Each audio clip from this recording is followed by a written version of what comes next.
Coach Drake O'Neill, thank you for being our first guest ever Of course. on Sideline Sessions. Very excited to have you and talk about your career as a player, as a coach, and just a member of the lacrosse community here Of in the course. Treasure Valley. Yeah, I'm So, excited to be here. This is fun. yeah, This will be cool. hey.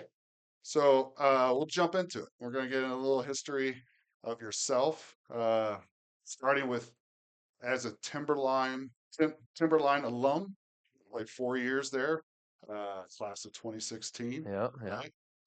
Starting at track, I would assume. Midfield, but yeah, Okay, when I was an offensive player, and so we'd go back and forth a little bit. But yeah, I would play some defense okay. time to time. But So All American for Idaho there yeah, yeah. once. Only once I hurt my shoulder my senior year, and I missed a few Okay. games, and didn't get it that year. But at the end of the day, we won the state championship, and so that's what really mattered to So us. big question. Yeah. Who did you beat for both?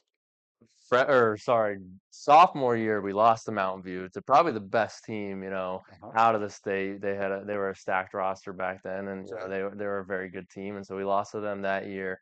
And then junior year we came out and beat Eagle at the end of the season, in a pretty fun game out at I think Meridian is where it was at. And then senior year, we ended up kind of having an up and down season a little bit, but we ended up prevailing at the end. And that year we beat Mountain I View. love how Yeah. fresh these memories still are for you. Like just ramble it off like it was yesterday. We talk too much about it, on the road coaching in the summers and stuff. So we have a bunch of our old buddies, that played at that time as well. So we still chit chat about it quite a bit.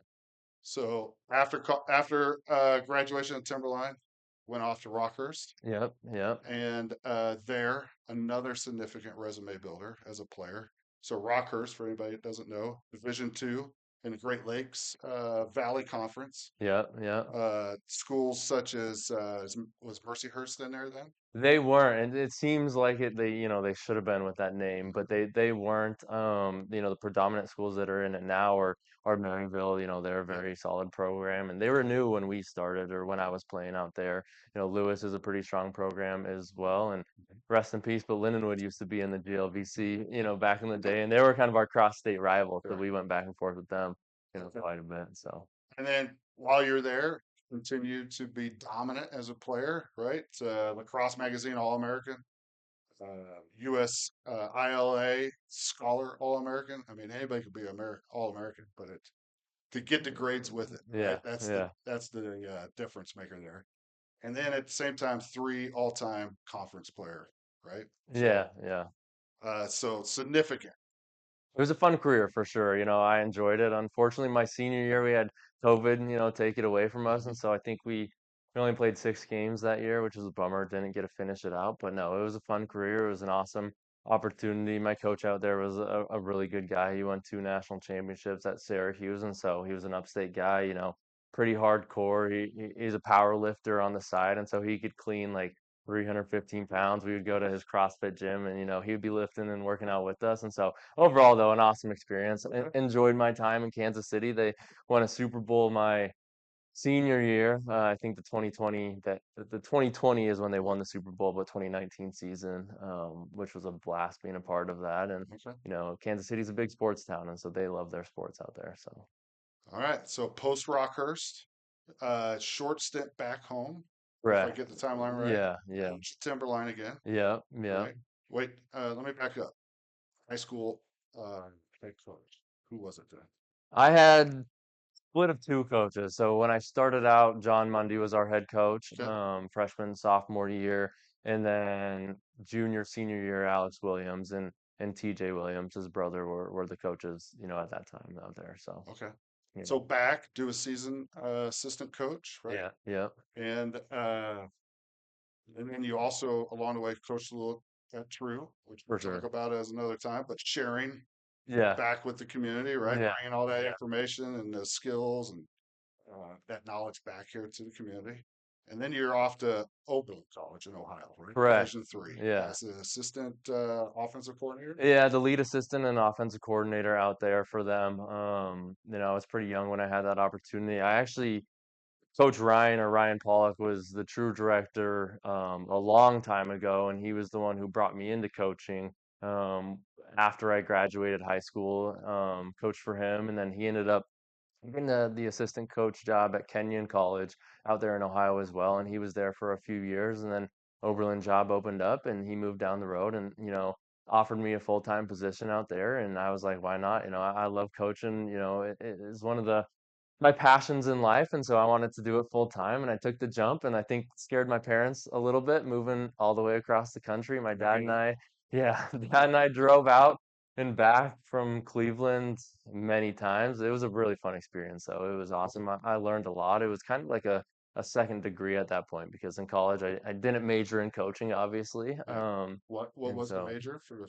fans at home? yeah, I was a dual major. I was a criminal justice and political science major. And Okay. so I kind of went into college not knowing exactly what I wanted to do, but I had a professor my freshman year, just in like an intro to CJ class, who was the lead detective on the Oklahoma City bombing case, a long time ago. And he was just an awesome guy. He was in the FBI. And so I really latched onto him. And he's like, hey, like, you don't know what you want to do. Might as well be a dual major, get two majors out of it. And come take some classes from me. And so he was my advisor and kind of my mentor throughout college on the academic side and got me into that world, even though I haven't done anything with it. A degree is a degree at the end of the day, and I learned a lot. And then got my second degree essentially out there coaching at Oberlin, and I ended up getting a master's in athletic administration, at that time period, and a pretty cool opportunity to do that and kind of move my education to the next level as well. So, Okay.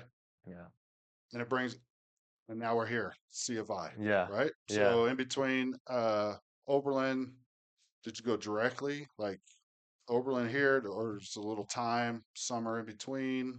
Yeah, no, so I mean, essentially at Oberlin, I really enjoyed it. I liked it, but I realized I don't think I wanted to live my entire life on the East Coast as much as I did Mhm. like Ohio and being out in Philly and Maryland throughout the summers recruiting and whatnot. I realized I wanted to be back home. I'm a mountain guy. I like the mountains. I like to get out and Yeah. about in hunting season, fishing, going to mountain lakes and things like that. And the College of Idaho job opened up, and it's a pretty cool opportunity that I had. So I ended up taking interviews for that, and Ryan was really supportive of me moving back home and kind of pursuing my dreams in an area where I really wanted to Yeah. live and build my life around. So Cool. yeah, And then we're not done building on that resume, right? So at College of Idaho, starting in 2023, yeah, right? 23, 24 kind of 23, seasons. Yeah, 24 came in. Yet, C of I was kind of recovering from some COVID, for right? sure. Yeah, And then you come in, so we had some players that were committed, and things were just what it was at the yeah, point, right? yeah. And then we started adding a few wins, right? A couple of the highest ranked wins program history, right? Montana, number 7, and then number 9, Utah State, right? Yeah, and so first year, we like you said, we were a recovering roster a little bit. I had a really tight-knit group of kids that all wanted to be there, really bought in with what we were doing and what I was kind of preaching to them. Mhm. Essentially, they could have all left and the program could have been in a whole different kind of realm, but those kids bought into what we wanted to do. And we were not the most talented team that year by any means, but we came out and had a pretty good game plan against Montana and ended up getting a win against a top 7 team, in triple overtime actually. And so it was pretty heart pumping there at the end of it. Sure. But it was a really fun kind of set the tone for where we wanted to go, with the future of Yields Lacrosse. And last season, first time back national tournament, right? Since Yeah, 2022. since 2022, the program's been there before, I think 3 times, and that was the fourth time, and really kind of set, into Hmm. the future of what we're doing. We had a pretty good freshman class come in with a really good group of leaders on the team and seniors that had been there along the ride with us, and so really meshed well. And we had an up and down season, but like you said, we beat Utah State, which they were, a number 9 team in the time, and they actually had lost by a goal, I think, to UCSD, who was the number 1 team in MCLA D2 for essentially the entire season or for most of it. And so they were a solid team, and we ended up playing really well. And it was at home, and it was a high energy game, and it was a blast. It was really fun. And then ended up making it, into the national tournament and was able, to get our kids that experience to see what it's like down there. It was in Round Rock this past season, and it was fun. And we played the number 2 seed, and so it didn't go exactly the way we wanted. But I think for growth, it is leading us into this season where we want to, hopefully make it a deeper run. So Absolutely. What better way to start it off with yeah, a new group of young men coming in with that experience and being able to carry that on. So I'd like to take this to CFI, pause for a second. And you're one of the rare coaches around our area that's been played through high school, played in college, and then coached at multiple levels for school. And then, so you have a unique experience here. So for recruiting, you went through recruiting yourself as a player, which can be, all kinds of things and experiences, and sometimes it's difficult, especially for folks in our area, to know what to do Yeah. or, uh, where to invest money. And we're not going to answer all those Yeah. today, Yeah. but as a college coach now, so a little bit, maybe how your experience was, just so our viewer can know what it was like, not that long ago, Yeah. really, Yeah. and maybe something that some lessons learned that you had during that time, or looking back on it, I don't know, maybe Rockhurst was the dream. Yeah. Maybe that was the school for you. I have no idea, but just kind of that journey for you, if you could. For sure. No, I mean, to be bluntly honest, like Rockhurst was not the dream. I had my eyes set on Division 1 and I had a few opportunities I could have taken. It probably wasn't the right thing for me, at the time. And I think luckily my parents were pretty bought into making sure I was going into the right spot to be successful. And I could have went Division 1 and potentially could have done well, but I also could have sat on the bench for 4 years. And I think that was the biggest difference with Rockers and some of the other Division 2 schools that I was looking at is I could go in and be successful early. And I think the big thing that Rockers was, sold me on was their head coach, and I kind of already mentioned him, but Coach Kelly was a really good leader. He had played at the highest level, and he was a really good recruiter, but he didn't recruit, specifically about money or gear or anything like that. Like he got to know me. I remember sitting outside with my parents, jumping on a call, on a Sunday afternoon, and he was just chit chatting, and he mentioned that he went to yoga or he just got back from yoga with his wife. And my mom I remember looking at her and after the call, she's like, "Yep, that's a guy. You got to go play for him." Like she just That's loved cool. that he was just a very personable guy Sure. and that like he sat there on a Sunday afternoon, in the Mhm. summer and spent an hour just talking to my parents. And it wasn't even like we were asking questions or having a big conversation. We were just talking. Like we were just enjoying it, Just getting to know each other. for sure. And I think that that's what really sold me with him, and I think that's what sold my parents, and that it ended up being the case when I got there as well. It wasn't like it was just over the phone or in person in these recruiting periods.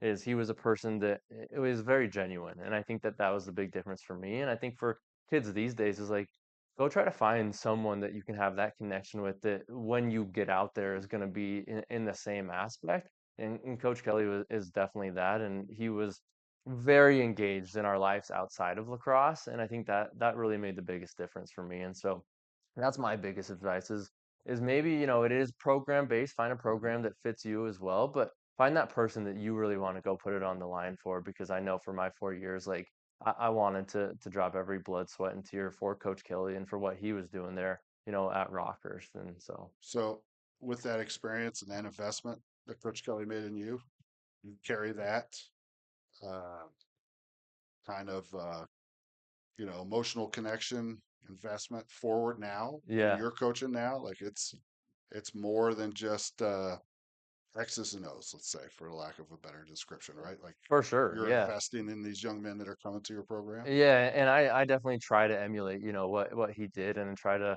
bring a lot of the things that I do, from what Coach Kelly did because he set a really good tone, as a coach. And the biggest thing was he, could be not buddies, but he knew how to talk to us like people and really communicate in that aspect. And I think the kids really enjoy that these days, not just having someone who is truly about just the X's and O's and can actually have that kind of Sure. real relationship with you. And so Coach used to do this every single year, but we did a team barbecue at Rockhurst at his house and kind of allowed us to get to know him, allowed us to get to know his wife, his kids, and stuff. Right now, I'm not married, I don't have kids, and so I can't get them involved in that part of my life. But Is that something we need to help with? MLA, do we need to put the word out? Um, but no, so last night we had our Yeah. annual first day of school team barbecue. Something I got from Coach Kelly, and it's an awesome time. I sat on the grill, made the food for all the guys, and it just brings a group of individuals together and kind of starts forming the team. and the family, which is what I'm really big on, for our culture is being a family because I've been on, a lot of successful teams, and the ones that are the most successful are teams that like each other and teams that have fun together outside of lacrosse because then when they're playing, they're meshing well and they're, moving forward. So Yeah, when times get hard, right? for sure. They got Yeah. that extra bond outside of off the field too, Yeah, right? To exactly. connect them. Exactly. Uh, so we touched on a little bit uh, about coaching here in Idaho. I would assume you could have had more options, right? Could have stayed in Ohio. Was there something, like I understand being a Northwest guy. I'm from the Midwest. Like there's a lot of places that are better. Yeah. And I say that with family that I still love very much. They're back there, and I do a bad job of getting to see them. But there is something about the Pacific Northwest or the West vibe. I've been lucky to travel with my son, who also played back east for a little while. But just there's just something here, right? There's a Yeah. different vibe, a different energy, and I think there's something that just kind of pulls people. But was it just that, or you wanted to like? Was there a reason to put these roots down and build a program here in particular? Yeah, I mean, I think College of Idaho really is the reason I was brought back into the Valley because to me they cross all the boxes, lacrosse wise and academically, they provided a lot of opportunities in the lacrosse realm, being a fully funded, varsity sport at the college. There's not many of those on the West Coast, and so we have the opportunity to provide our players, gear, apparel, everything travel wise, even athletic scholarships as well that aren't provided at most schools in the West. And so for me on the outside looking at it and seeing that opportunity, I knew that I was going to be able to hopefully build something pretty strong at College of Idaho. But that's just one of the boxes, right? The other box is the academics. And the academics at C of I, from being there for 2.5, 3 years now, I've had the experience to see firsthand. In my opinion, they are really, truly the best in the state. And next to not many other schools on the West Coast, I think academically, we can compete with just about anyone. And that's kind of what I wanted to build my program around, solid support from the school, but also kids who are trying to get a degree and trying to go, do something big in life. And that's the base of it, right? Is an awesome Yeah, lacrosse experience, but then also having that sure. education and being able to go when you're looking for a full-time job, being able to be like, hey, I played, competitive lacrosse. I was a first team all conference kid, but I also was on the dean's list, or I was really successful academically. And someone, hiring a kid like that's gonna be like, whoa, this kid did a lot, in their 4 years. They're gonna be able to really focus on our job here and do a good job. And so I think that those kind of the foundation that CFI had lacrosse wise, I knew with the academics and the location, like we already talked about, Yeah. kind of that three-tiered, approach there that we could really build something and eventually become a national contender. So, Okay. Awesome. So let's talk a little bit about, unless you have something right off the top of your head, and that's okay. I can keep driving here. no, it's Okay. perfect. I like it. Love it. Uh, so what advice would you give players who are just starting their recruitment path, right? So with that previous experience, Hmm. which is unique, and also, you've been on the recruiting path as a club coach and helping players, chase their dream. And now or, recently at College of Idaho, recruiting kids. So what advice would you give those players that are out there right now trying to figure out what to do and who are, are on it or thinking about it, right? And how would that advice, how to help them succeed and stand out? Hmm. Maybe just like three things in particular. For sure. I mean, first off, I think in this era, do not get overwhelmed. I know for a lot of kids, there's a lot of pressure on them to be able to go out and find that opportunity that they're looking for, but don't get overwhelmed because it should be an enjoyable and a fun time and an experience in your life. And so I think really focus on not being too hard on yourself when something might fall through because it's going to happen in the recruiting process. I talked to, a few schools when I was doing it that ended up just not getting back to me Mm, at one point in time. And that just happens. Like you just got to leave it it's and be just like, part of the deal, right? that's not the Yeah. place that, obviously you were meant to be in. So go there. So I think that's like the first thing is don't get overwhelmed and don't stress yourself out. There's obviously a lot of external things going on, but use some mental awareness to control that and enjoy it, I think is like my first thing. The next thing I think for me is come up with a list and be detailed with what you're looking for in a school academically, what you're looking for in a school, location, size, and then scour schools across the country to find the ones that kind of fit that, right? And for me, the way I did it is I found a few D1, a few D2, and a few D3, and then some NAI, MCLA as well, and really had a pretty big pot that I try to communicate with for a while. And then obviously you narrow it down when it's coming to like visits and who you've connected with and stuff.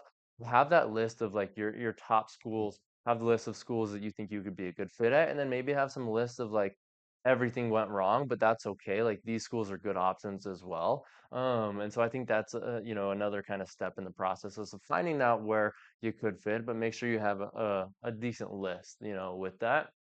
And then I think I kind of mentioned it earlier with the coach is like be personable with the players, but I think same thing as being recruited. Make sure you're being personable with the coaching or the coaching staff because if you are just sending these mass emails out that are very common these days of, blasting all these coaches, you You don't get any of those, do you? I mean, even when I do, like it just it's Yeah, tough to be like, this is the kid that I yeah. really want in my program. And I know especially at the higher level, those coaches, especially from a kid from Idaho, they're gonna see Idaho and already look down upon it, unfortunately, with Mhm. just kind of where we're at, in the lacrosse world. But then if you just send them an email that has no character or doesn't really mention anything about their program, they're probably going to write you off unless you're extremely talented, right? And again, like the Idaho concept is going to have a tough impact on that. And so when you are sending emails to those schools, do a little bit of research and figure out something special about their school. Maybe a big win they had last year, maybe a specific program you're interested in, academically studying, maybe something about the location that interests you. Because then that coach, when he opens that email from a kid from Idaho, is gonna be like, oh, this kid actually paid a little bit of attention. Let me pay a little bit of attention to him and actually open his highlight tape. And then they can see that we do have a lot of talent out here that's kind of untapped. And so I think those would be like the three things that I would really Yeah. focus on, being recruited and as a recruiter in this era. So I think those are great examples. And, the player taking ownership of that experience, right? Because in the end, when you make that decision, it's your decision yeah. and you're going to be somewhere and it's going to be hard, right? Like that transition from high school to college is different in a lot of ways. And, you need to be comfortable there Hmm. because you're going to be asked to do a lot at once and owning that process more and being invested and trying to develop those relationships early. I couldn't agree more. Like it makes a big difference, especially if you're a long ways from home or Yeah, whatever, right? Like that coach is there. Use them. for Learn, sure. just like yourself, bringing other players in, like building that relationship, right? So, uh, awesome advice. Appreciate it. Let's get into the team a little. Okay, yeah. Okay. Uh, so how would you describe the culture of the team this season? For sure. I mean, this season we're going to be a young group, right? We're going to have 29 freshmen and sophomores in the program, and we're not going to have a true senior on the team. And so it's going to be a young, Yeah. energetic, hungry squad, which I'm really excited about. I think we were able to build kind of a foundation of culture of being that family that we talked about earlier. And we're really trying to implement that, early on this year to make sure that we are one big team, with having such a young group. Because if we're able to do that, we're going to be able to do that for the next 4 years. And in 2029, when a lot of these kids are seniors and juniors, it's going to be a really tight knit group. And so just that big emphasis of having that family culture, I think is really important for me. And so we're trying to do that as a coaching staff, and our leaders on the team, are trying to do that for us as well. And so it's a big, emphasis for what we're doing. So, and that leads me into my next one, which is, this culture that you're building, right? With these young players moving forward. What type of players are you looking for to help build that culture? And not only on the field, but off the field, right? Or in the classroom, out of the classroom, just overall type of person. For sure, yeah. I'm specifically trying to find kids that are very invested, lacrosse wise and want to do what it takes to go win a national championship, which is going to be our overarching goal, in the future here. But those kids that are invested in lacrosse, if that's all they want to do, C of I is probably not going to be necessarily the place for them because of our academic culture here as well. And so I want to find the kids that want to do well in the classroom and on the field and know that this is going to provide them a really big opportunity when they're looking for internships or they're looking for jobs or they're trying to get into a medical program in the future, to really rely, on the lacrosse and academics that we can offer, um, culturally, I guess, is kind of what we're looking for. And so that I try to figure that out in the recruiting process. Obviously it doesn't always happen, but that's kind of the goal is to try to find those kids that are bought into both of those for us. So So, perfect segue into the next question, which is how important are grades and academics when it comes to being part of your program? yeah, they're going to be important. I mean, it's something that again, we've put a really big emphasis on in the past 2 years is the academics. Because at most levels across the country of lacrosse, the PLL is not going to make you millions of dollars, right? We're not the NFL, and you're not going to have a What do you dream mean? to go, yeah, exactly. You're going to make 20, 30,000, first Uh, year, and that's not what I don't think a lot of I'm kids are getting a trying to shoe deal, do, but coach. I don't know what you're talking yeah, about. NIL these days and stuff. Um, but so that really isn't, necessarily what a lot of kids are looking for. And so we're trying to find those kids that are wanting to come in, with the academics, and then when they are here, that they're focusing on that, and that's their forefront. But they're also using lacrosse as kind of an external experience to help add to that, because you're going to learn, a lot in the classroom, right? Especially at C of I, where we are a smaller school, and you're going to be able to have those relationships with the professors, and people care about you, as a person. But then you're also going to learn a lot on the field as Hmm. well, with a lot of, different life things that might not be, about biology or math or anything else, but you're going to learn how to overcome hard times. You're going to learn how to communicate with people. You're going to learn how to have hard discussions, with people as well. Yeah, And the biggest thing is you're going to learn how to have a leader or a boss type figure in your life and how to kind of operate, around that. Like you will when you yeah, work for the next 40 years. You're yeah, going to have to learn how to have a boss. And I think that's something that, is really strong with yeah. the lacrosse academic experience. So, Absolutely. And I think it's undeniable the when people enter the workforce, the difference between people that were athletes in school and ones that weren't, and how adjusted they are to enter a team, right? Deal with tough yeah, situations, yeah, right? Have hard conversations or just difficult bosses because everybody's had that hard ass coach or yeah, something, right? And like yeah, you just have to work through it, or like difficult teammates. They've already got 4 years head start than some of the other folks with those situations. So I for couldn't sure. agree more. And I even have a buddy who's a recruiter at a big company in town, and he's always trying to find, the next talent for his company. And a big thing that he does in his company does is look for successful student athletes, people who did both, at their career in their college Hmm. or university. Yeah, Because absolutely. like we've talked about, like those are going to be the kids that are going to be ready to go right away, day one, and help the company succeed and, Yeah. go forward in their goals. So Okay, let's get into a little bit. So we talked history, right? Resume, incredible resume. We talked program. We talked a little bit about the season, the culture. Let's get a little more into like a game day. yeah, Okay. So, do you have any personal rituals or like, uh, you know, any superstitions yeah, that you do, or maybe you keep one aside that you don't want anybody to know about, but maybe there's a routine that you do every morning, right, or something that helps you get mentally focused, and then let's roll that into like how you help the team get yeah. focused. For sure. I mean, for me, I need to get my blood flowing. And so no matter what it is, whether it's going on a run with my dog or whether it's hitting the weights, I need to get a workout in the morning before a game. And so that's going to be the first thing I do, to start the day for my routine on a game day. And whether that's in Montana when it's cold and in a snowy day, I'm still going to go on a run. I'm still going to do some push-ups in the hotel. And my assistant coach who I room with, I was always laughing at me doing these workouts before games, but I have to get my blood flowing. And so that's like the first thing I'll start, in my day there. I am also a very superstitious human, and my team and the, players who have coached for a while will make jokes and kind of mess around with me in that aspect. But it's something that I don't know if it really matters, but that's just how I am. And so I will wear the same outfit, if we're having a winning streak.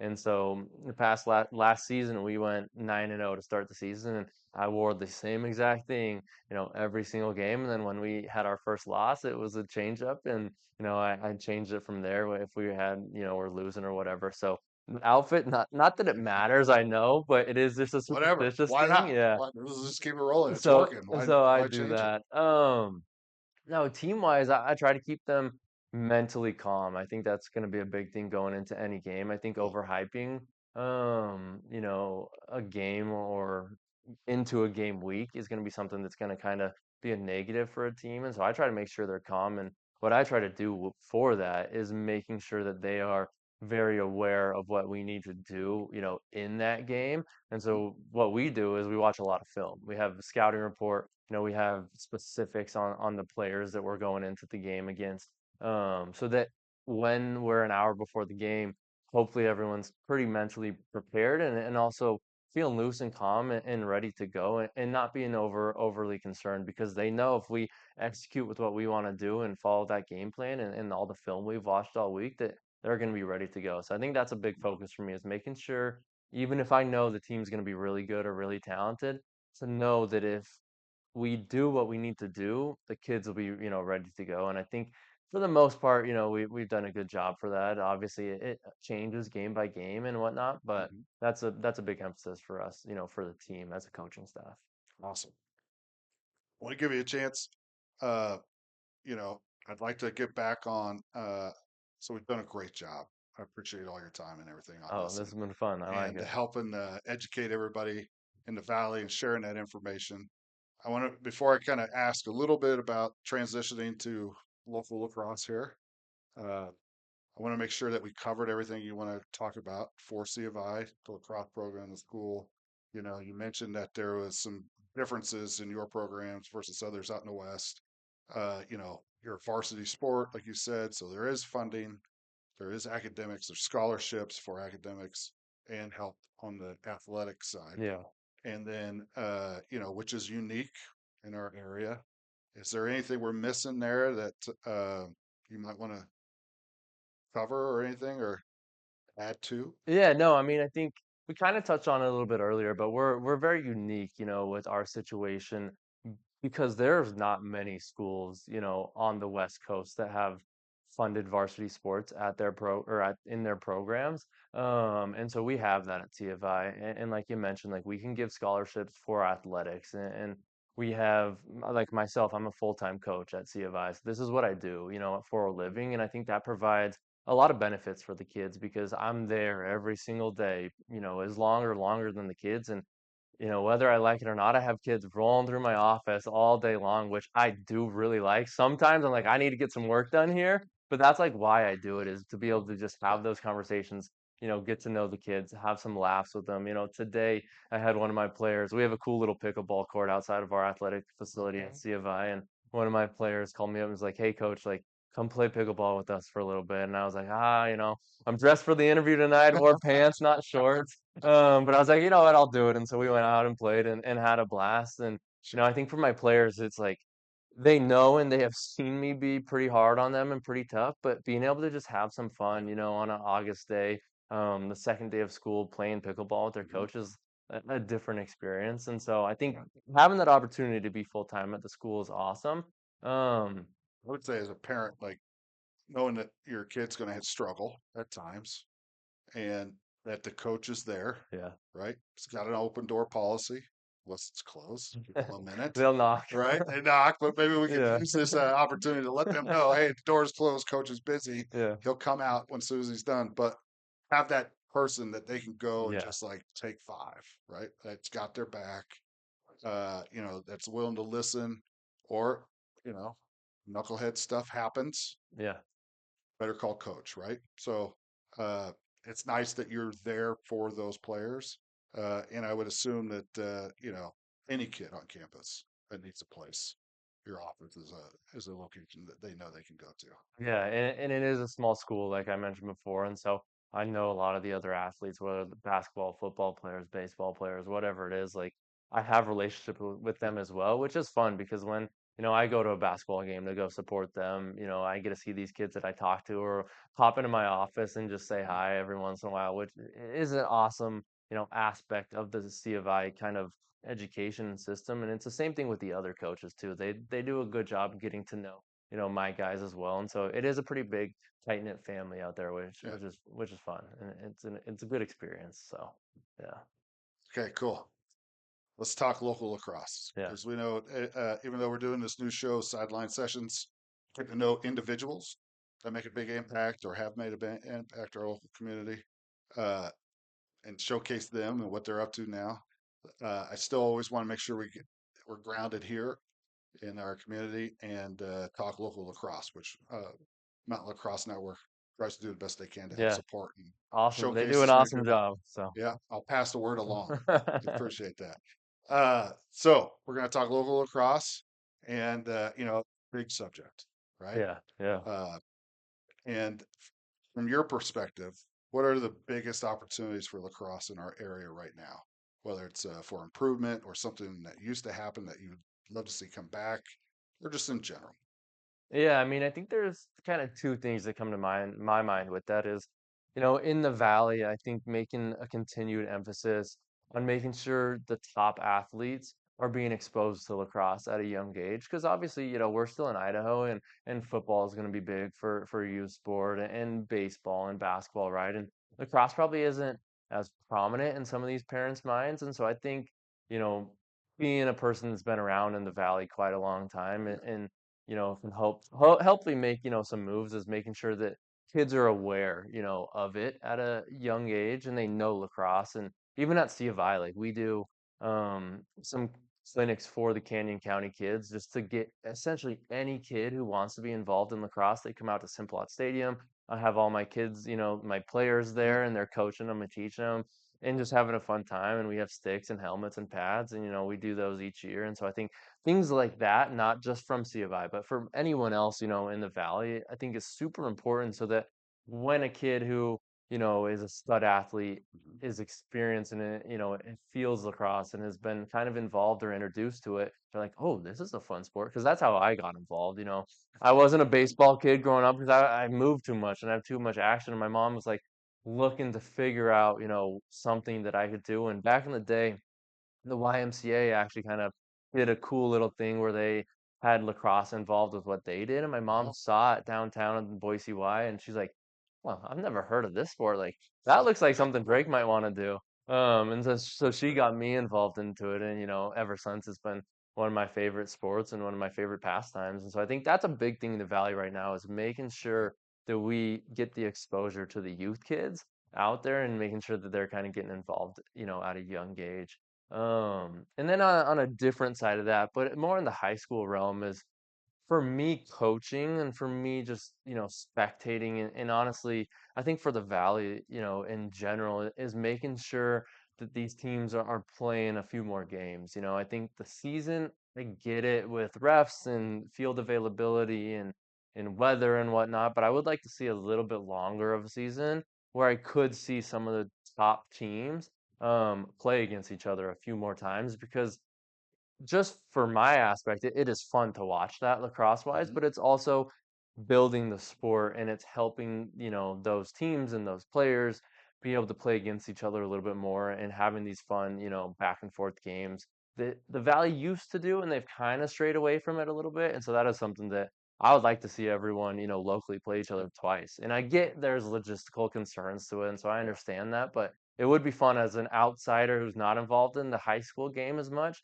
to be able to go see a Rocky Timberline, BK Mountain View, like more and more, and other teams as well, but more and more, sure. in that I aspect. agree. So Uh, and I'm building on that.